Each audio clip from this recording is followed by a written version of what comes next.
Bueno, acabamos de ver en el videotutorial anterior que cada palabra flexiva del latín dispone de un juego completo de desinencias que siguen el patrón o modelo de una de las 5 declinaciones que hay en latín para señalar uno o unos determinados casos, que recordad son los indicadores de la tendencia sintáctica del sintagma, sujeto, objeto directo, circunstancial, lo que sea. Vamos a acceder entonces a la parte práctica y lo que vais a ver aquí es, si os fijáis en la parte de los botones negros, es una ayuda siempre en línea para que os guiéis a la hora de realizar los ejercicios que aparecen en los casos prácticos, en los ejercicios que vamos a ver aquí. Entonces, el primero de ellos es muy sencillo, es simplemente identificar el caso en el que están, el caso y el número en el que están los diferentes sustantivos. Tenéis 10 sustantivos. Bien, si no sabéis todavía las declinaciones, podéis echar mano de la ayuda en línea que os acabo de mencionar y, por ejemplo, terras, vais a ver, desplegáis la primera declinación y vais a ver que la desinencia as se corresponde con el acusativo de plural, por lo tanto eso es lo que marcamos en la casilla acusativo de plural.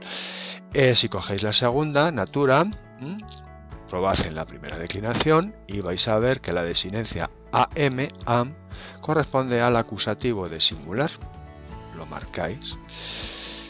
Filis, bueno, tiene una desinencia is que está tanto en la primera como en la segunda declinaciones, pero en los casos que puede ser filis son los mismos, tanto en la primera como en la segunda. Puede significar hija, filia filiae, o hijo, filius filii.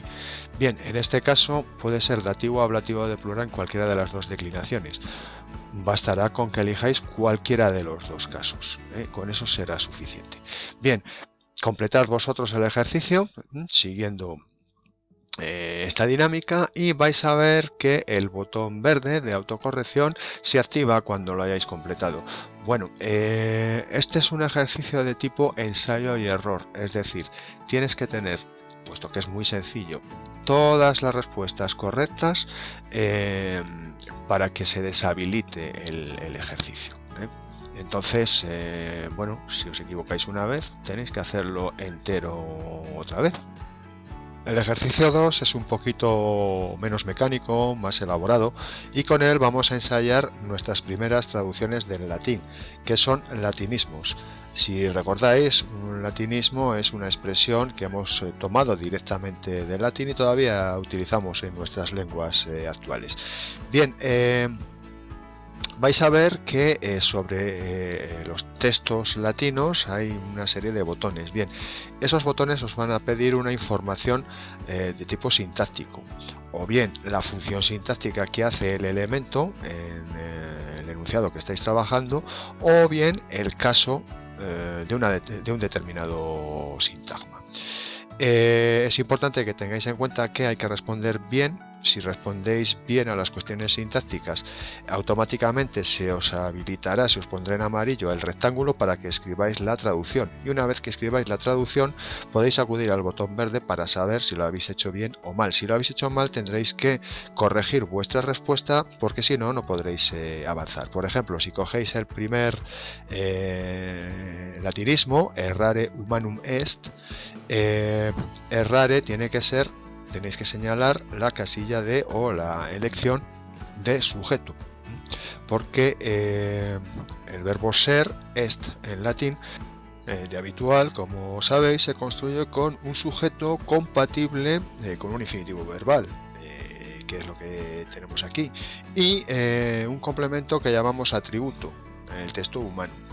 Aquí no podéis elegir otra cosa sino sujeto. Bien, una vez elegida la opción sujeto, se habilita en amarillo la casilla de traducción y ya podéis echar mano del botón verde para ver si lo habéis hecho bien o tenéis que corregir algo. Te invitamos, por tanto, a que completes y corrijas tú mismo este ejercicio. Todo el apartado de práctica gramatical toma su materia prima de un léxico básico, por el que os recomendaría que pasarais incluso antes de meteros con los ejercicios de praxis gramatical. A la hora de aprender el léxico, al fin y al cabo es la base de toda lengua, podéis utilizar diversas técnicas que no son excluyentes entre ellas, sino más bien al contrario, se complementan. La más básica de todas es la memorización, listas de palabras que uno va memorizando, pero el problema de la memorización es que el vocabulario se olvida con facilidad. Es muy interesante, puesto que nuestra lengua española deriva del latín, que uséis las conexiones etimológicas con el español para retener significados de los términos en latín. Por ejemplo, de homo hominis, ser humano en latín, podéis recordar homínido, homo sapiens, que es un latinismo, humano, humanización, humanoide. Bien, una serie de palabras que conectan directamente los términos latinos con los del castellano. Y tal vez para retener vocabulario, lo más interesante, lo que yo recomiendo más encarecidamente, es la lectura de los textos. Cuanto más leáis latín, más fácil el vocabulario que se repite continuamente vais a ser capaces de retenerlo.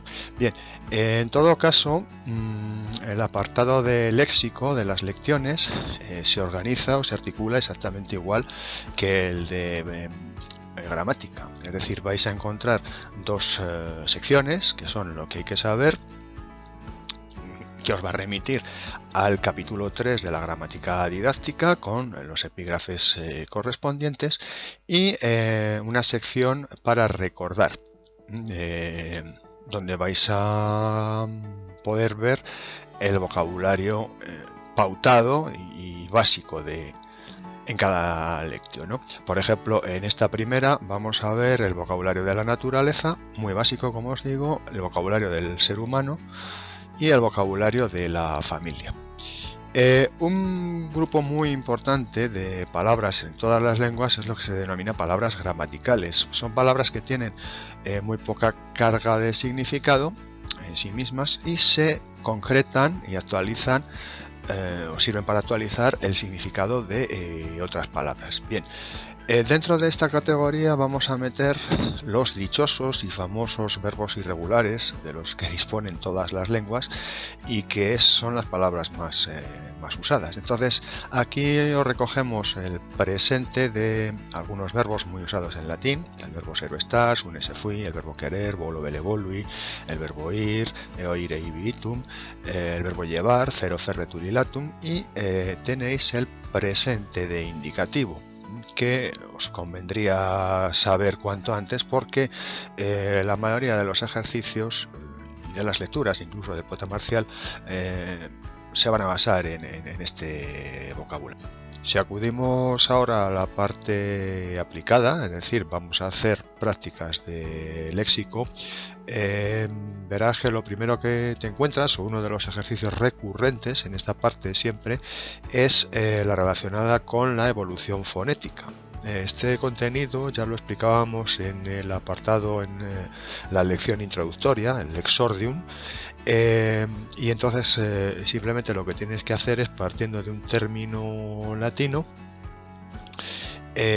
indicar su evolución fonética al castellano, escribirla en la casilla correspondiente, aplicando las reglas de evolución que, como ya sabes, van numeradas.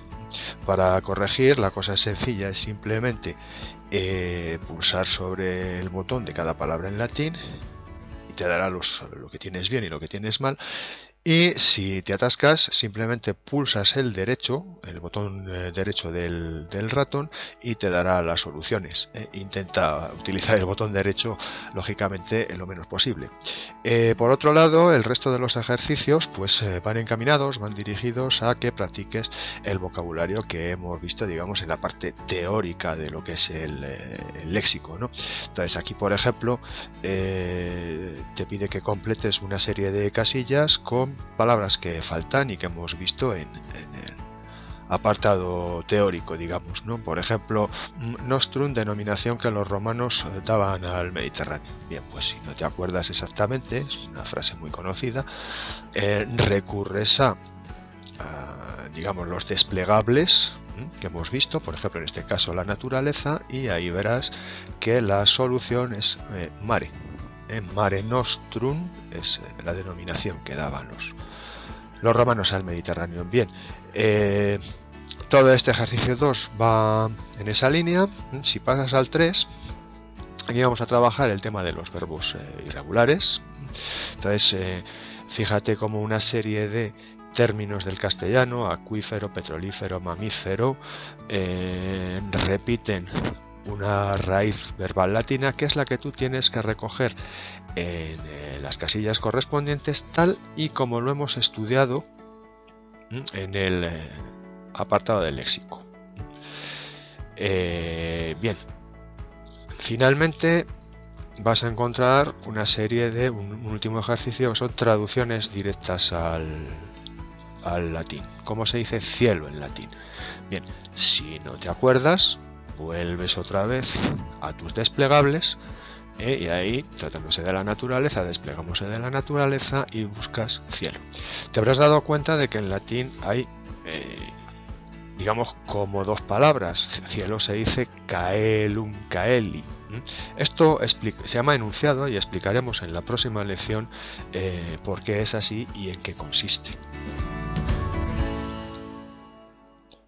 Nuestro objetivo último, tras pasar por el estudio de la gramática latina y del léxico, es llegar a este punto que llamamos scriptorium, que es simple y llanamente enfrentarnos a unos textos sencillos del latín. Entonces, una novedad importante y significativa es que aquí no vas a tener la posibilidad de autocorrección. Se trata de que lo hagas tú solo con tus propios conocimientos y tus propios medios y tengas una evaluación externa enviándole de alguna manera los textos al profesor, la traducción de estos textos que te proponemos al profesor. Puedes hacerlo a través de este scriptorium, este procesador de textos, muy sencillo, o si lo prefieres, puedes escribirlos en folio, en papel. En todo caso, se trata de que sea el profesor el que, digamos, evalúe tu trabajo. Bien, los textos que ves aquí, vas a ver que algunos de ellos están abotonados y la dinámica es muy simple. Si tú pulsas, normalmente te aparece un significado pulsando el botón izquierdo, y si pulsas el derecho te puede aparecer una nota gramatical, por ejemplo, en qué caso está la palabra, si lo consideramos necesario. Bien, vamos a probar a hacer el texto 2. Es un poema que Marcial dedica a un competidor que al mismo tiempo es su amigo. Y son dos versos muy sencillos. Si pulsas sobre el bueno, primero leerlo, evidentemente. Difficilis facilis, iucundus acerbus es idem, nec tecum possum vivere, nec sine te. Bien, verás que algunas palabras están abotonadas, y entonces te va a dar el significado. Por ejemplo, iucundus es agradable, acerbus podemos traducir por antipático, pero hay vocabulario que es básico y muy transparente. Por ejemplo, difficilis facilis es como en español, o por ejemplo hemos visto a lo largo de la lectio el verbo sum, y ahí tiene su segunda persona, es, eres. Y hay otro vocabulario como idem, que seguramente te suena de haberlo utilizado alguna vez en español como latinismo. Idem es mismo, ¿no? Entonces, aplicado al sujeto, puesto que está en nominativo, es tú mismo. Bien, entonces podemos acceder ya a la traducción. No es necesario, si no quieres y si no te hace falta, un análisis gramatical. El análisis gramatical es una herramienta para cuando no se entiende perfectamente el texto. Si se entiende, como va a ser este caso, no necesitas ningún análisis gramatical, ninguna herramienta de gramática. Aquí el sujeto es idem, tú mismo, verbo eres, difícil y fácil, agradable y antipático.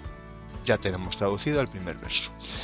Si le echas un vistazo al segundo, te darás cuenta de que hay tal vez algún vocabulario que todavía no conoces. Por ejemplo, el verbo possum. El verbo possum, que es un compuesto del verbo sum, no existe directamente en español ningún verbo como tal. Existe en francés, je peux, o existe en italiano o en portugués, posso.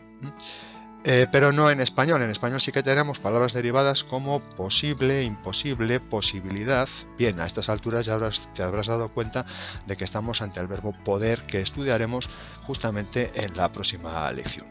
Por otro lado, hay una palabra que seguramente también te va a resultar difícil, que es tecum, pero tal vez se te aclare si lo pones en relación con sinete, sin ti.